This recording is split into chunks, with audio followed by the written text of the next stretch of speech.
Hey everybody, we're here at AlienCon in Pasadena, about to record with a live audience, Lady Bam podcast, episode number 4, with the great Gates McFadden. Now, most of my listeners know and love Gates McFadden, but some of you hopefully are here for the first time and are learning about her, so I'm just going to read a little bit of her very extensive bio.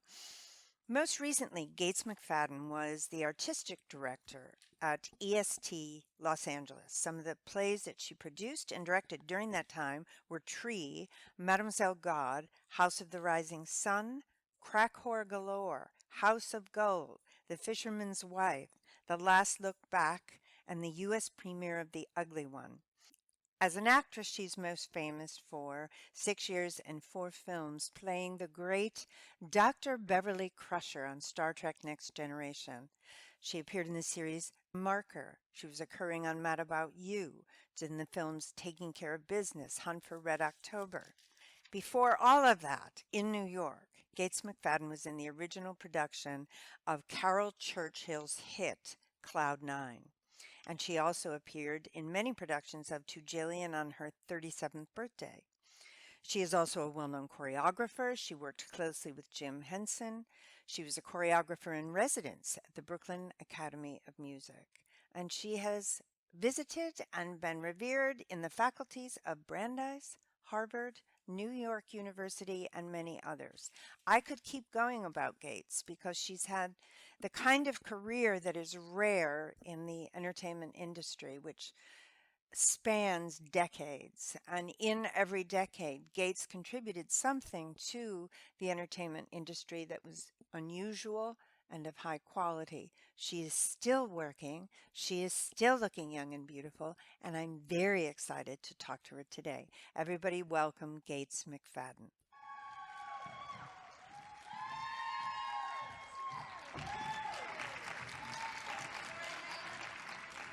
Thank you, Mary.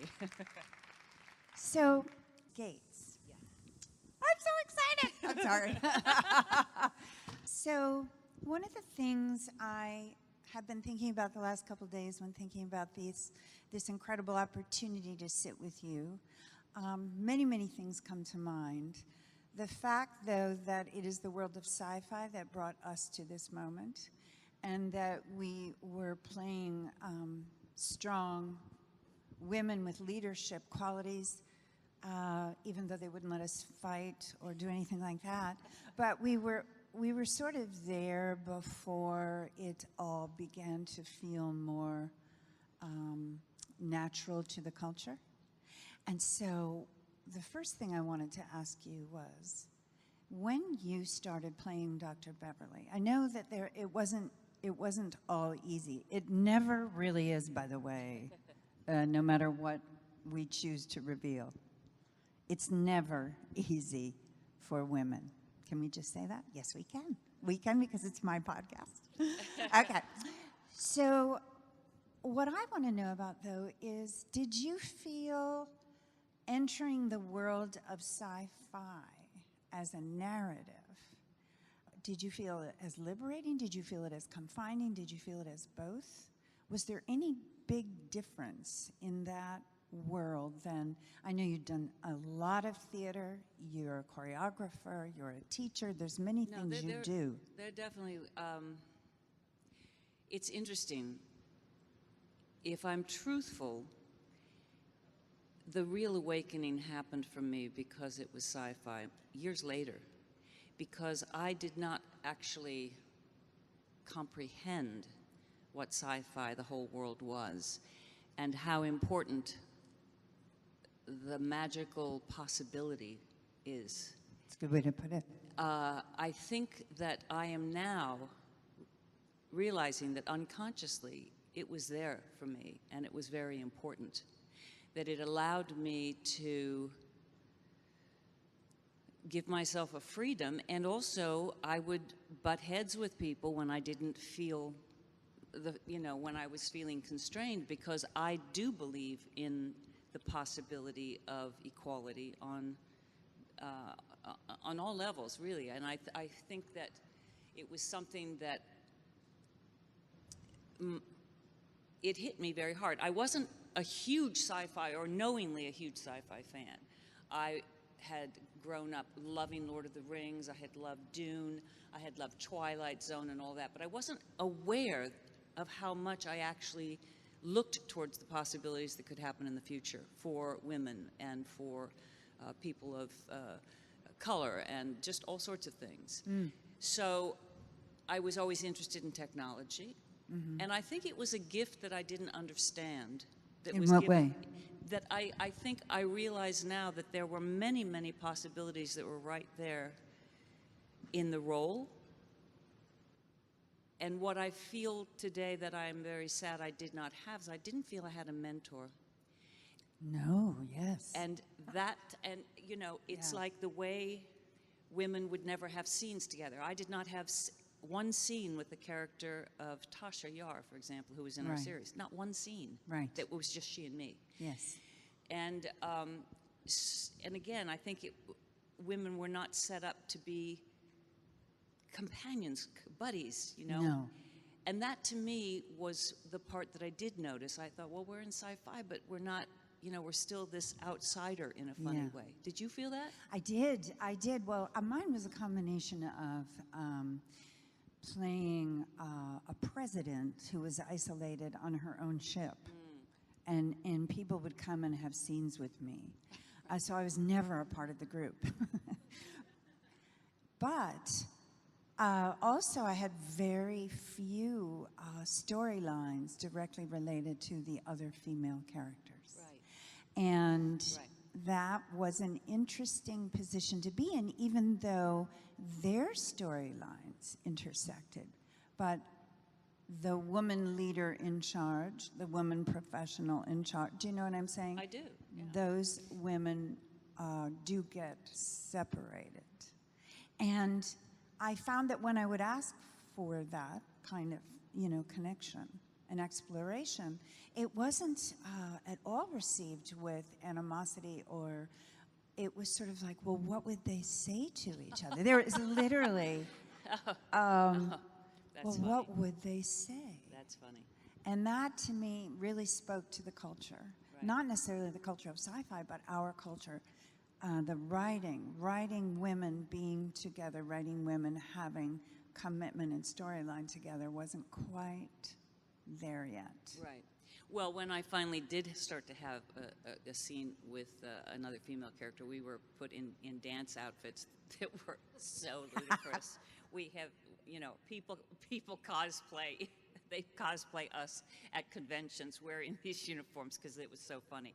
And we're talking and we're doing exercises, and it's like, oh, and we're room of mirrors, and I'm just like, you know, this really sucks. This just really sucks. But I mean, you know, But you don't really know at the time no, well, without a mentor. well, it just was harder. Because you can't, as a woman, I could not anyway. I didn't find a way of going into the male producer's office, throwing my legs up on the couch and going, hey, how's it going?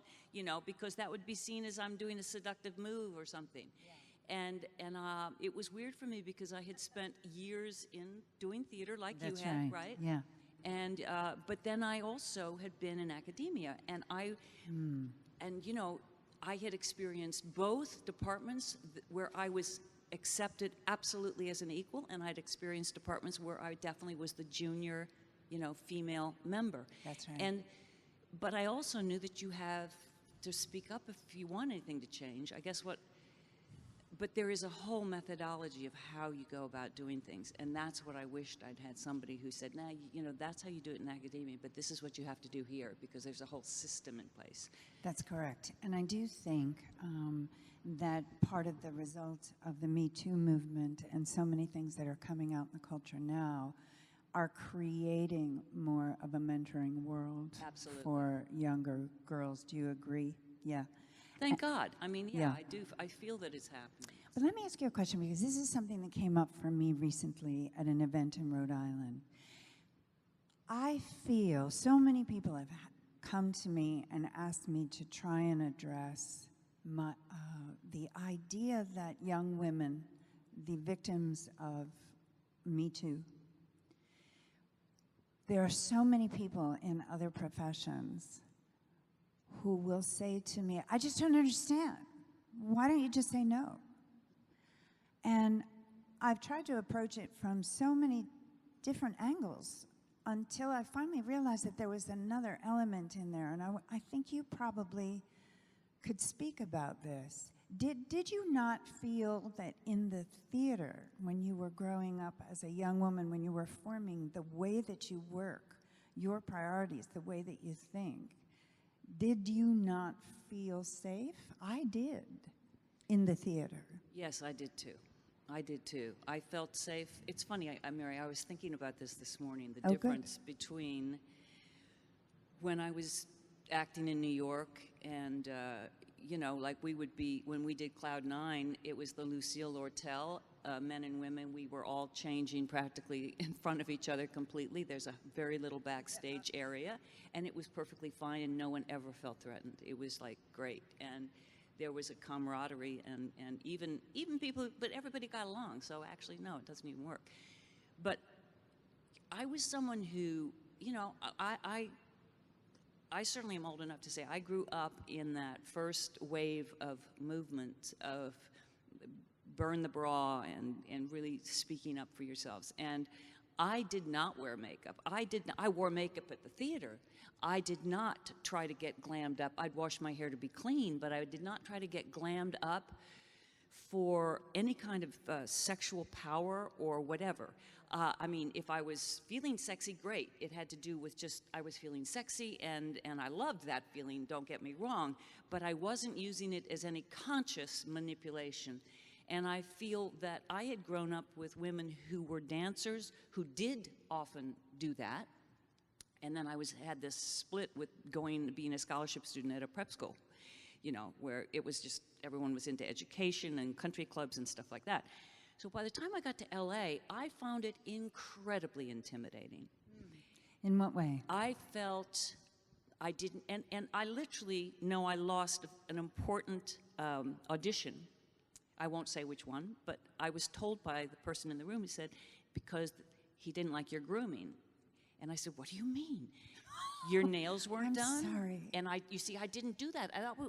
I would think that would happen. The costume people they would do that. But it was because I had flown out for the audition from New York. I had to rent a car. It was like 102 degrees. I had nowhere to go. I didn't have enough money to be in an air-conditioned place. And I had some perspiration on my dress. And I had some perspiration on my cheek. And literally, I wasn't cosmetic enough.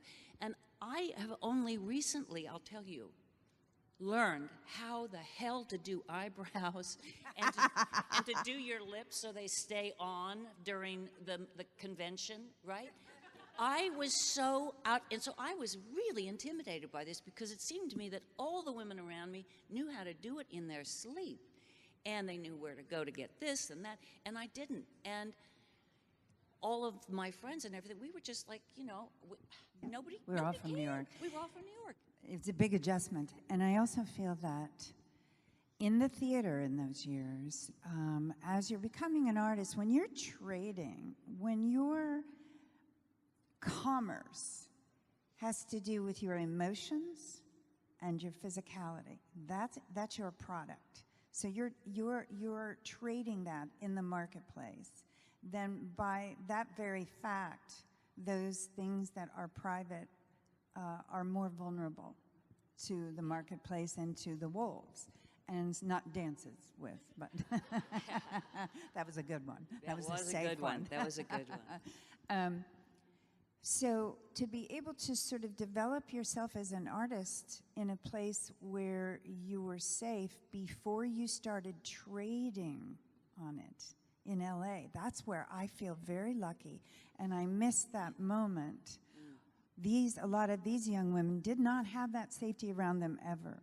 And it's very different when you think you're in a business meeting and suddenly you're not, and you haven't had years in the theater or someplace else where the artist gets to strengthen.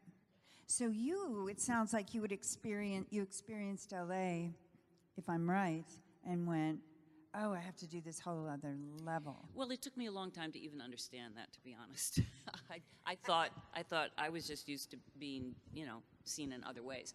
But I'm not sure I totally agree with you. Having taught at USC Yeah. and had a lot of, this is like while I was doing Star Trek and after I was doing Star Trek, I think actually a lot of the young women, not all, but a lot of the young women that I've taught and I encounter, I find a huge difference. I see it with my son.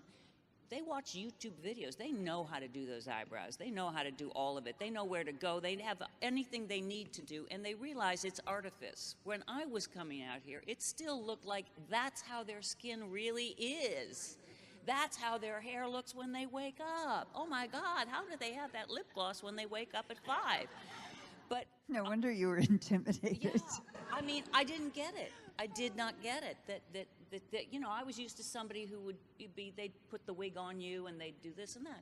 So even for me, I was so unused to having makeup that I got in trouble all the time because I'd be in between shots and I'd be having my hand like that, and their makeup people would be like, "Oh, she drives me crazy because she's always doing this."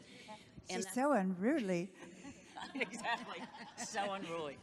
And I mean, I think it is things like that these odd things, and also, I've said it before, I had done so much movement. I'd done stage fighting, I'd done karate, I'd done aikido, all that kind of stuff, and I had directed, and I felt so excited I'm going to be able to use all this and do all this. And sometimes I did get a chance to do some little stunt roles and stuff, but ultimately, for insurance purposes, they didn't. And we'd end up hitting someone with literally a frying pan in one of the Robin Hood episodes, whereas I actually could fence.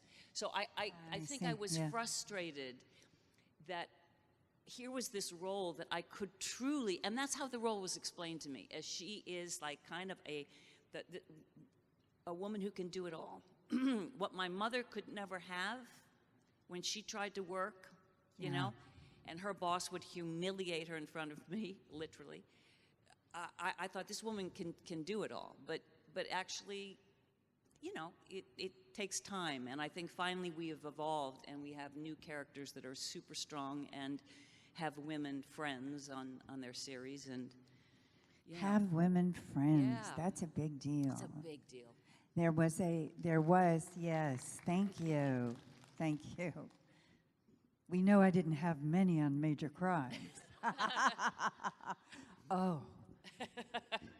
Had a good boyfriend, though, and then husband. I think the women friends thing, let's talk about that a Yeah. little. I mean, did you grow up with sisters? No, No. I always wanted a sister. I was the only girl in my neighborhood. Did you grow up? I did. I grew up with 4 sisters. Well, see, and then one It of our was a good. dormitory. Oh, that's so cool. And then It Janet, was. Janet McCracken. I mean, please, and the sisterhood in The that. sisterhood. Oh my God. Yeah, But see, exactly. I You always didn't wanted have it. I that. didn't. Do you have brothers? I have one brother. One brother, okay. And he was tough on me. And I was in a neighborhood of all boys. There were no girls in my little neighborhood. Well, And no wonder you were so unruly. that's right. I mean, you had to be tough or, Yeah. And there Were was, you a tomboy? Would you have labeled no, yourself a tomboy? I wasn't No? a tomboy. Okay. And there was one little boy. We lived in a duplex, and underneath there was this little boy, Jeffrey. There was a brother and his younger brother, and he was my age, and he and I would play mommy and daddy, and we'd play all these wonderful imaginary, we'd do all these fun things, and we'd sing for hours. And then the boys would be bullies to him, just really Of nasty. course. And I don't know, somehow I got tested and put ahead in school, so we were split up. And he used to then just sing to my mom all day. And when we finally moved, so my parents could get us in a different school system, which is Yeah. really why we moved. And 2 weeks after I moved, he was hit by a car and killed. And that was my big companion. And I think he was my closest childhood friend. Oh, Gates, I'm And so he was the sorry. closest to almost a sister. I mean, I don't. Yes, of course. He really Yeah. was. And then from that point on, I would have like one girlfriend, and Wow. I really would you know, I had one girlfriend always through school who was my really closest bud. Then what happened when you went to Brandeis? My daughter, by the way, went to Brandeis. English lit, cum laude. Here we Wow, go. Yep, baby. yeah, same thing. Yeah. I know. You've got to meet. You I would and she love have to meet. What's her major? Her major was English and theater arts. Oh, man. Yeah. Not only did I go there, I taught there for like 6 years. You did? Oh, yeah. Some of the favorite shows I've ever directed were at It's an Brandeis. extraordinary place. Oh, I loved it. Changed my life. So tell me about girlfriends at Brandeis. Okay. What happened there? All right, so I had grown up in this little pocket of Wonder Bread in Ohio. I had heard there were Jewish people. I mean, I heard, you know, and I'd see someone refer to somebody who was Jewish on some TV show, but I didn't quite get it. And then I'd heard just somebody say a bagel, you know, and then I knew that there were African Americans, but I wasn't really, I never saw anybody, but we all looked like white bread, okay? And we probably tasted a lot like white bread too. You know, we were like pretty uninteresting, you know. I go to Brandeis, oh my God, explosion of my entire being. First black takeover of a building of the African American Studies. Angela Davis is on campus. Abby Hoffman comes to speak. Of course, 80% of the school is Jewish. And I'm like insulted the first week when people think I'm not Jewish. They know I'm not Jewish. I say, how do you know I'm not Jewish? And they go, McFadden? And I'm like, yeah. How do you know? You know? And they're like, and I say, what's your name? Finkelstein. Well, you could be Catholic. You could be Catholic. And they're like, no, honey, actually, actually, I couldn't. And I learned so much. I didn't understand intellectual life and, oh my God. And I went, holy shit, I am here. I am so happy to be here. You know how Olivia ended up there. She clearly is not Jewish. And they sent her a package. She was a Shiksa outreach. She was a diversity outreach. I love it. And she came downstairs That's so to me. funny. She goes, hey, Mom, do you know about this school called Brandeis University? You know, she was applying to Brown and Vassar, and she had good grades. I said, oh, yes, do I. Let me tell you about this place. She goes, huh. Well, they want me to come and meet them. So she went, she was all my over. friends who were teachers And there. she That's fell in love Yeah. with Brandeis. She called me and she said, this is the most diverse, interesting environment. And you know what else she loved? The students loved their families. It wasn't, oh, we're finally away. Yeah, yeah. Do you know? Interesting. That's interesting. Yeah, it was a great culture. Well, it was the first time I saw New York. I mean, friends would go, yeah, let's go to New York. I mean, the thought of going to New York, I'm like, wow, that's like another world away. And they'd say, yeah, we'll just drive up. And just the daringness and the intellectual curiosity, it was fantastic. And I was so uptight, but it was wonderful to learn in such a cool environment, you know? It took decades for me to get unuptight, I'm sure. But it was so beautiful. And the thing that I really adored was I know this is going to sound really hokey, but they have 3 chapels. And, they represent different religions. And they just were all similar. And I really kind of would go there just to meditate. I'd go to all different ones. And I loved the idea. They were chapels, temples, whatever. They were little places of spirituality, and I really loved that. I liked the fact that they were so open about searching for some solutions in life and examining things. You know, and all of the teachers were a lot of people had come through some very tough times, and they really did not want bigotry and racism and sexism, and people were really, I thought, great about that. You know? What about the girlfriends? The girlfriends. So I just hit it off. Ellen Diamond and I, man, you know? I'm telling you, we had a place, and it was just great. Yeah. I can see how that would happen there, and I'm so happy for you that you ended up at a university where the feminine in you, the woman in you, the girl in you needed to be, inside the best. So that's amazing, because you're very much a woman's woman, and that you grew up without the feeling of sisterhood.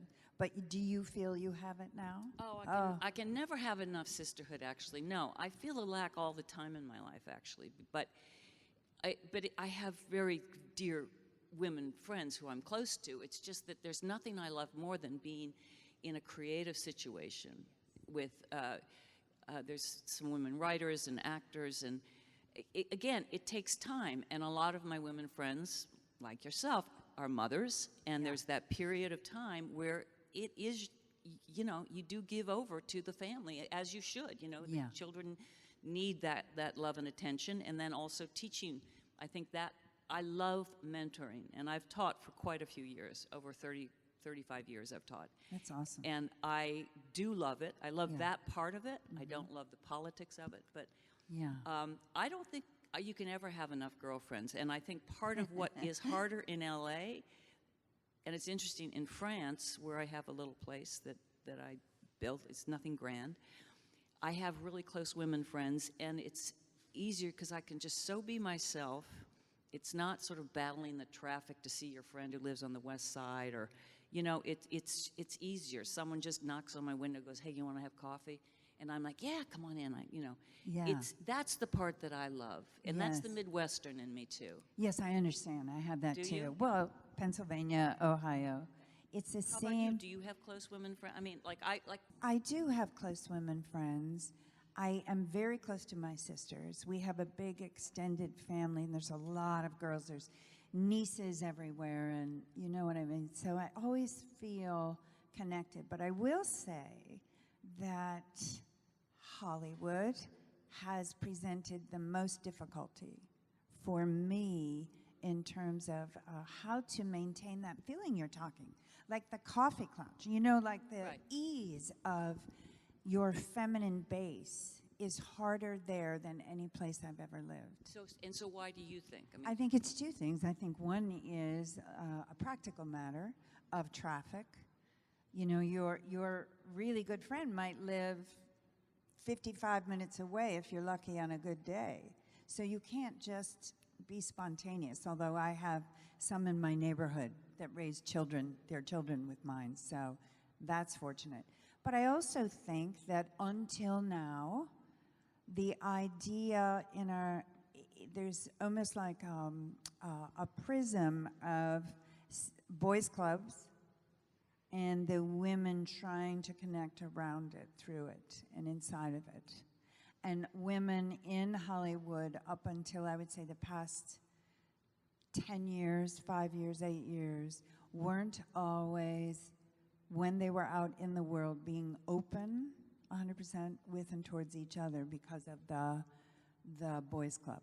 In Hollywood, you're in talking Hollywood, about. Yeah. I'm talking about. Yeah, no, I think yeah, it is complex because there is just an innate competition or something.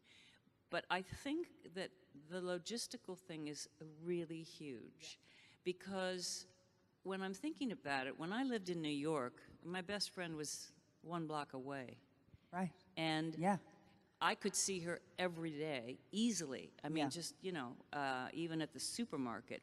It doesn't happen because I ended up living where I lived because it was faster to get to my job at the studio, and I'd have to get up sometimes at 3 or 4 in the morning, a lot of times. And when you have a family and stuff, you want to be close to the studio. So for me, it was not in an area that a lot of my son, for example, his friends lived near the school. Right.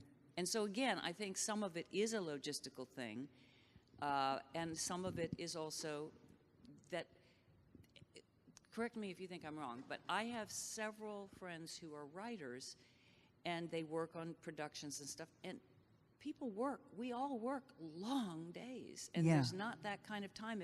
That's why when you're working on a show, it's one of the joys. You can go out after a rehearsal, and if you're in a play in New York and you all have a drink together or Coke together, tea together, it's much harder to do that. Yes. In this city sometimes. Yes, it is. No, I agree. Do you feel that the internet has made it easier to stay connected? I do. Yeah, I have ambivalent feelings about it. yes Yeah. and no. I am a private person ultimately, and I like, I feel with friends of mine, I feel a loyalty, and I would protect them and they would protect me. And unfortunately, in this town and Facebook and Twitter and all of that, personal knowledge of people is a commodity that people, like how close are you in friendship to this person and that, and then who has the gossip about this person. So I don't know. I'm not sure if I feel more at ease, or I think less at ease, actually. I think I'm more in touch with people when I just had a good old phone call. I agree, except I think what I was meaning more is email. There's different ways to say hello every day, or if I haven't seen someone in 2 weeks, I can text them or email them and at least know that we're somewhere there, because even having phone calls has become... Yeah, I know. You know what I'm saying? I do, but you don't feel that. I don't know, because Yeah. I don't really like myself when I am that person. I like What does that mean? What does that mean? Well, I think it means that I like myself when I'm not trying to be brief in a text, and I'm not trying to be funny and witty in a Twitter thing, and I don't know. I like myself when, I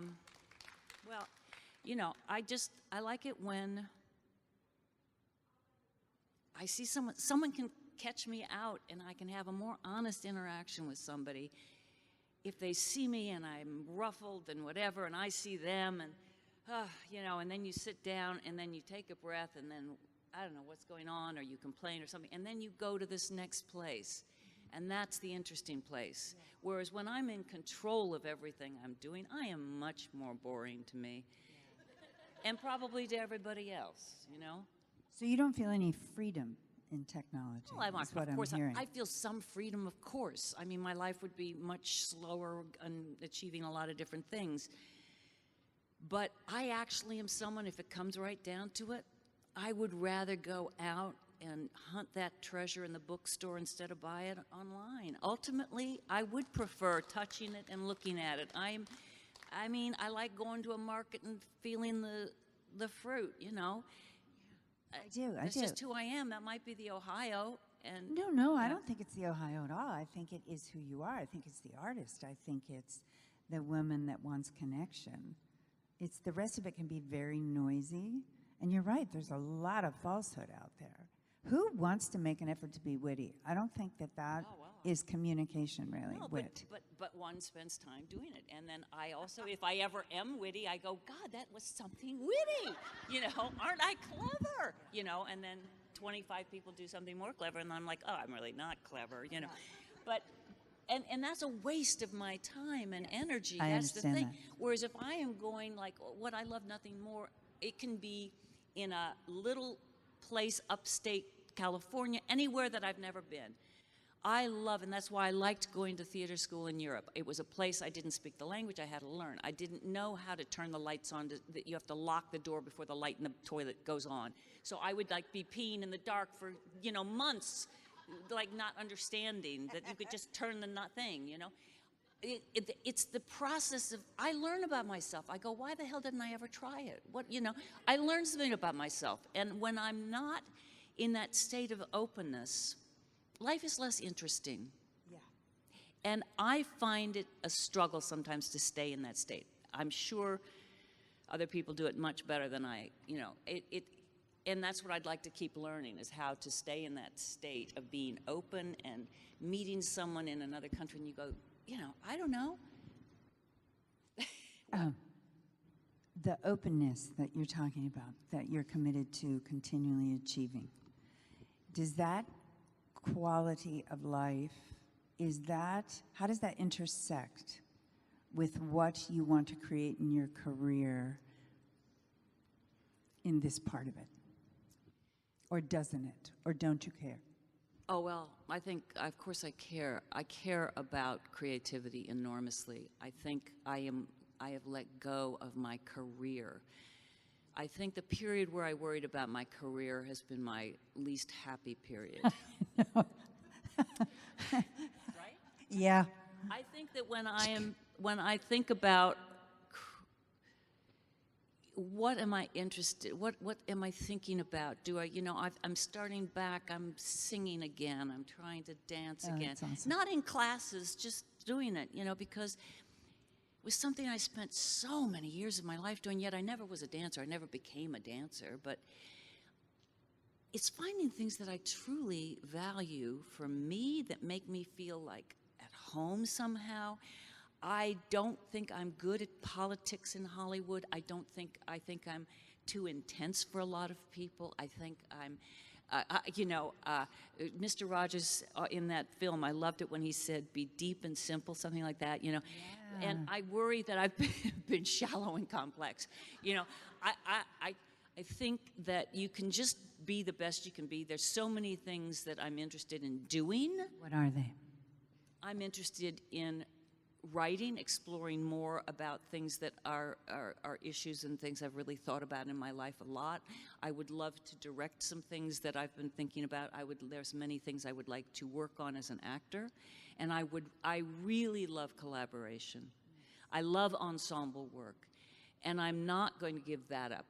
And I'm going to keep looking until I find the right group. That's where I met McCracken. I mean, Yeah. It was that kind of friendship. Ensemble studio? No. No. I met him when we did with Larry Moss. We went to Verbier, and there were 9 of us, yeah. and we did a theater workshop. It was really an amazing group. Juliette Binoche. It was Daisy White. There were a bunch of really interesting people, very different, and we had to come up with new work. Right. Every day. That's what you did. You came up with what you wanted to work on, and then you would present it. Right. And I was in heaven. It was terrifying, but it was a good kind of terrifying, because I would do things that, I wouldn't even know where they came from. Right. That's And the most delicious experience. It is. Yeah. I would come in, let's say I would come in with something that I thought was really going to make people cry. They were going to really be sad for the sadness of this, whatever I was going to talk about, right? And I'd come in and I'd start to do it, and people would be laughing hysterically. This happened. You asked Jeff. It happened so many times, and I'm like, wow. Okay, like maybe I'm taking myself too seriously. It was like I suddenly realized I do have something that shows it in a different way, and it's not a way I would have known, but it is who I am. There is a comedy sort of clown thing in everything I do. And you feel that in there's a comedy clown thing in everything she does. I want to put that above her name. Sadly. Do you experience that in your writing? Oh, I don't consider myself a writer. I just consider myself trying But you to. want to write. I would love to write. And you are writing. Well, I'm trying to. I didn't say you're a writer. Yeah. I said, I'm trying do you to. feel the comedy clown in your writer? I feel, no. I feel it in, It's probably there. it's probably there. But you see, I have to get the perspective. Yeah. I Yeah. think I feel the comedy clown in my life pretty much daily. Yeah. I Yes. am the person, seriously, I am the person who comes out of the bathroom in the airplane, and I'm coming out of the bathroom, and everyone's looking at me, and I'm thinking, oh, they're Star Trek fans. They're Star Trek fans. And then someone says, ma'am, you have some toilet paper that's hanging out." Yeah. You know, You know what I would happened? say that encapsulates who I am pretty well, okay? I was on a plane recently, and I was on my way back from FedCon, and I was working on a speech I had to give when I landed, and fortunately, they flew me first class, so I'm in one of those pods. I'm in my own pod, and it's freezing. Nice. So I've got in this big sweatshirt, and I've got my hoodie up, and I'm taking my notes and everything. And all of a sudden, the stewardess comes up to me and she says, "Ma'am, can we get you something?" And I said, "No, actually, I'm really great. Thank you. I love this plane. It's all good. Thank you." And I go back to it. And then all of a sudden, I look up and I see a couple of them talking to each other and pointing to me. And I realized I'd been practicing my speech out loud. So I was sitting there talking to myself. And they thought I was losing my mind and they were going to have a lunatic on board who was about to have a breakdown. So I call her over and I say, "I'm an actress." "Oh, okay." That explains it all. Right? Okay. So you're writing, you want to? No, we can't. I'm not no. writing. I am. No, I'm not going to let you off the hook. No, I will say I'm dancing and singing. I'll say that. You're dancing and singing. Okay, let's say that. And you're thinking about writing. I'm thinking about writing. And do you want to even as we speak? Do you want to produce? Well, oh God, I was. Okay, here we go. Oh yeah, here we go. Yeah. Well, I was artistic director of Ensemble Studio Theater. I know, for how many years, built, my dear? I don't know, about 5 years. But then I built the Atwater Village Theater, which is a now 4-theater space, but I built it as it was a 3-theater space. And it was producing, and I also directed, but it was so much work. It was so much work, and I think that I would want to be on a team again. I would love to produce if I were collaborating, but there was too much of there were just 1 or 2 of us that were doing huge amounts of work, and it's very hard. And there's just not the same support for theater that there is in Europe even. I mean, What about producing film and television? I would love to do some of that, except that, again, I would like to do it as a team. I helped my nephew with some things in a film of his that just opened that he wrote that was a fantastic script and called Doubting Thomas. And it's really a courageous film. He's a fabulous writer. And Jamie Hector was in it with him. And, I love just helping. Contributing in a way that I can. I didn't do very much on it other than just help him when he asked for help. But I would love to do things like that, but I don't want to take, I don't feel, I want to do it with other people. I understand. That's what I feel. I want to do it with other people. I don't want to be the head honcho. I want to be on a team of... You want the flexibility. It's not flexibility. What is it?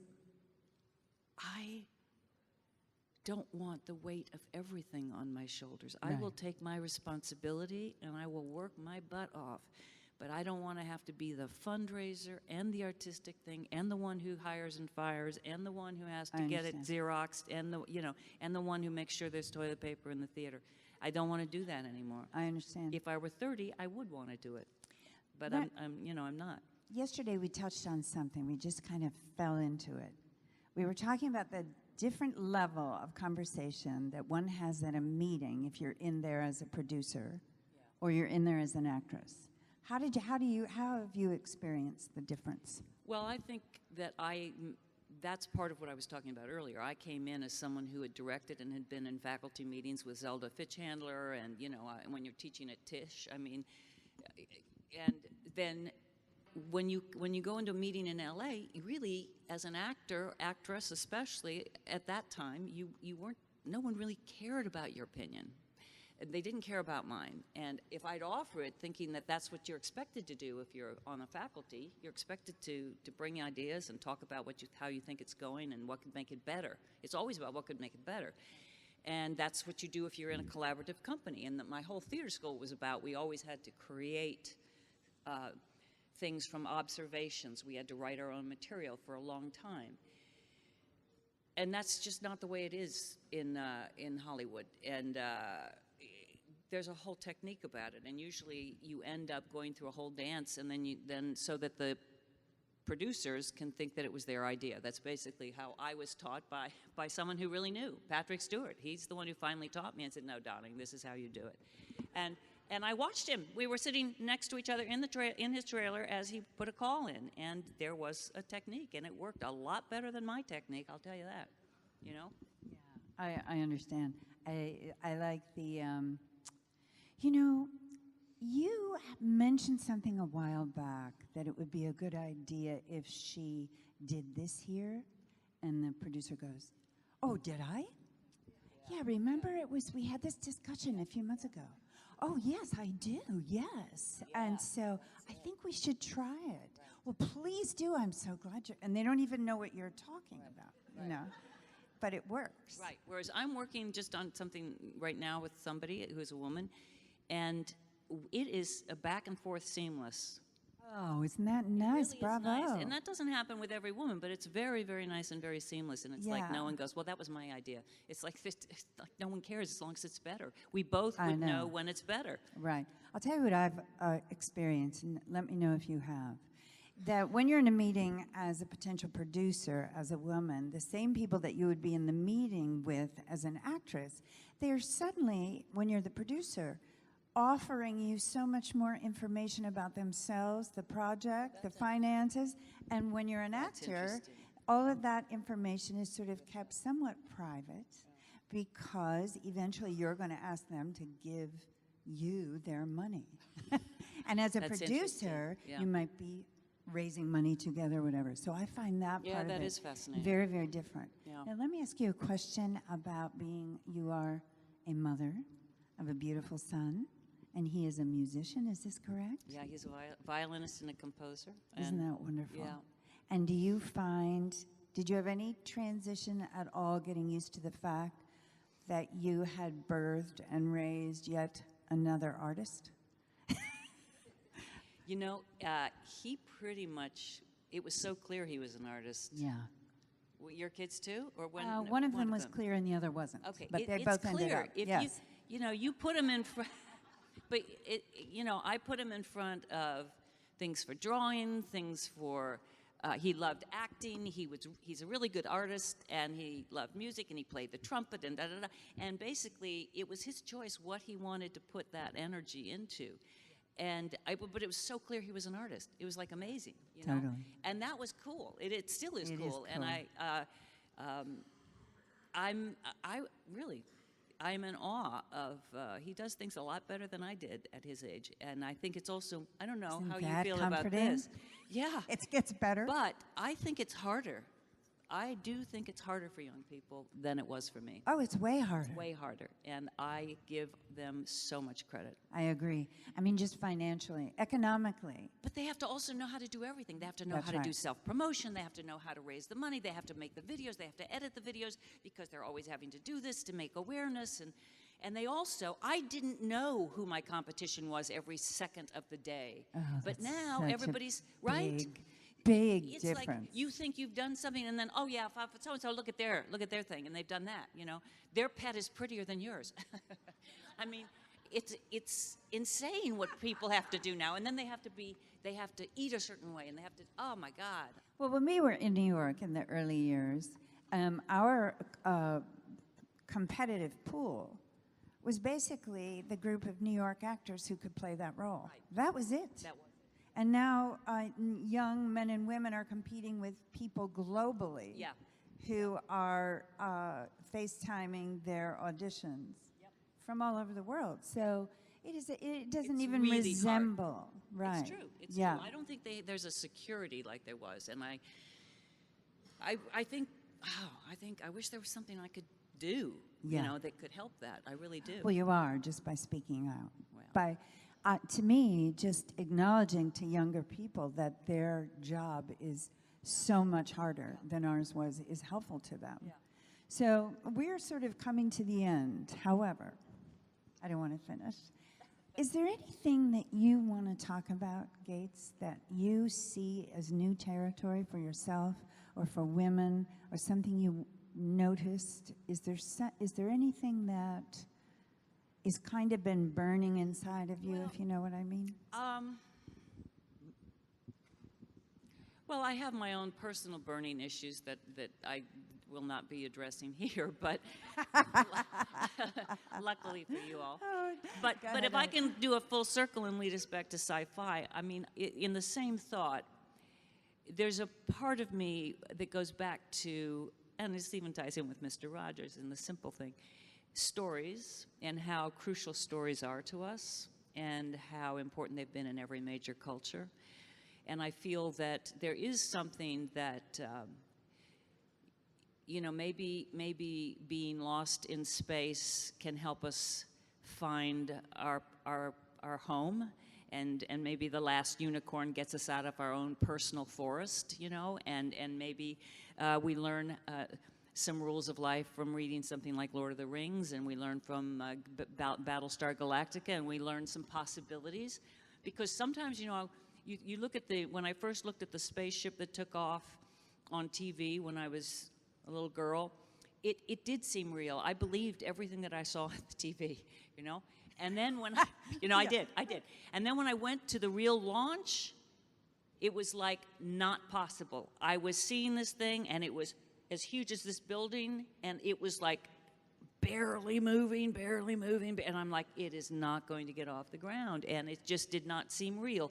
And it's like birth. It's like a miracle what humanity can do, for the good and bad, I suppose, if we can collaborate. And that would be great. And I think in this elections that are coming up, we do have responsibility. Artists have responsibility, but every one of us has responsibilities as human beings to try to move yourself forward and others forward. And that's what I think I'm obsessed with.